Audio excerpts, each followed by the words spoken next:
All right, let's talk NCAA, SEC, Big Ten Commission. Like, what are we doing? So here's the thing. I feel like for probably the past 10 to 15 years, schools have been trying to get rid of the NCAA. And because the NCAA holds the regulations of what college athletes have to do, what makes them eligible, and because they have so much to say about the regulations in sports, they can be a roadblock for some of these schools. And anytime you have a roadblock, what do you try to do? You try to remove the roadblock. And so one of the things that I saw happening a while ago was schools were trying to figure out how they could eliminate the NCAA by still having them. So almost work around them. How can we do that? It started with paying players, right? It started with like the NIL and the whole collective thing. Now, the NIL is separate from the collectives, but this is how this all started, paying players. The NCAA never wanted to the NCAA never wanted to pay players. They had a hard line on that. And so over time, basically teams and schools figured out a way to where they could pay athletes. Case in point, Reggie Bush got his Heisman taken away because he was getting paid. We can talk about how many other players were getting paid and how ridiculous that is. That's not why we're here. However, historically, this is how things have been moving. So NCAA doesn't want to pay players. Eventually, everything goes to Congress. New laws passed. Players can get paid, right? So players start getting paid. So that creates a thing, whatever. Okay, great. So then what happens is Texas and Oklahoma decide to join the SEC.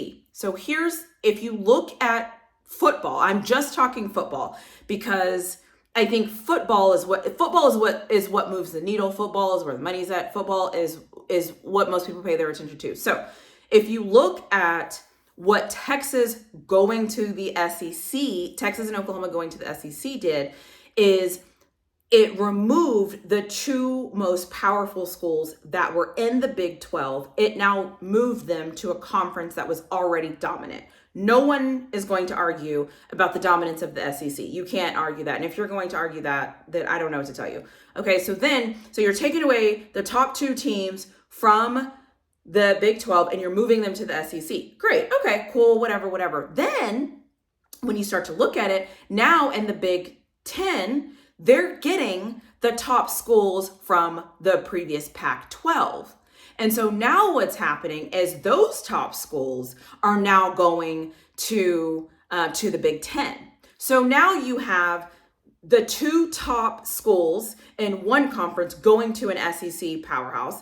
Then you have USC, Oregon's, and teams of that nature now going to the Big 10. And so now think about what's happening here. You have the best of something going to formulate something that is going to make that even better.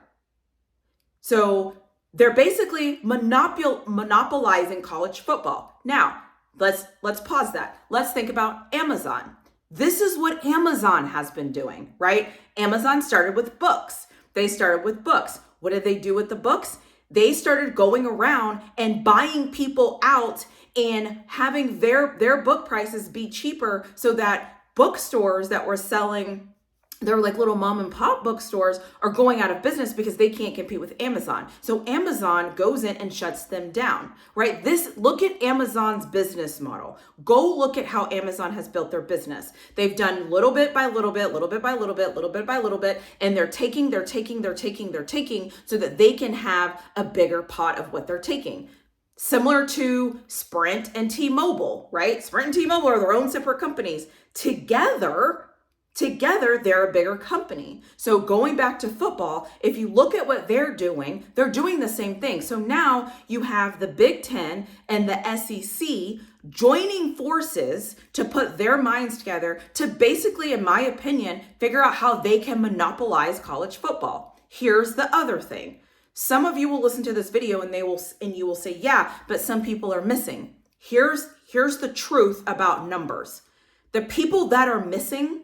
So if I say people that are missing, I'll give you Miami, I'll give you Florida State, That's kind of all right now that I think is missing when you talk about big names. If you want to throw in Colorado, you can just throw them in because they're a big name, but they're not really generating a lot of money compared to these other schools. So when you really look at the numbers, go look at who's making the most money in college football. You want to know who's making the most money in college football right now? The top 10 are in the SEC and the Big Ten. And so now together, they have a bigger force and they can come together and they can do their own thing. And so if they come together and they say, hey, what if we say we don't need the NCAA regulations? What if we do this on our own? What are going to be our rules? What is our governing body going to be? What are we going to do?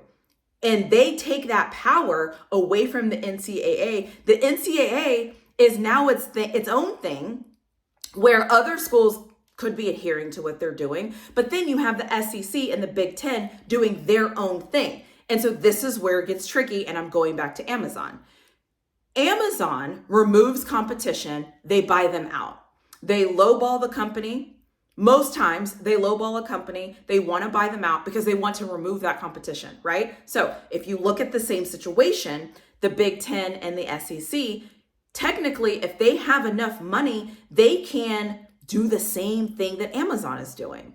I also haven't looked at any contracts. So I'm speaking about all of this, not knowing the specific details about contracts and how long schools are going to be in the division and things like that. But let's think about this for a second.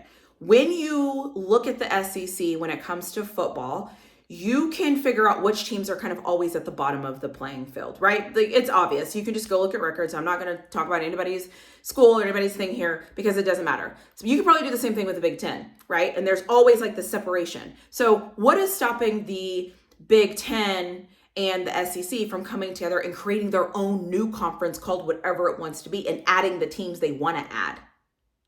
Those teams can still go play these other teams, but they're separate.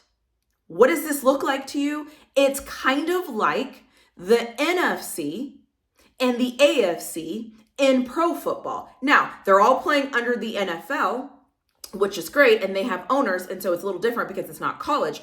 But my point is just showing you how just because you're called something different doesn't mean you can't compete. So by no means am I saying that I don't think that the SEC and Big Ten only wants to compete with themselves, because technically those would be the powerhouses of football. Like, why would you always want to just play powerhouse against powerhouse against powerhouse? Like, nobody wants to do that.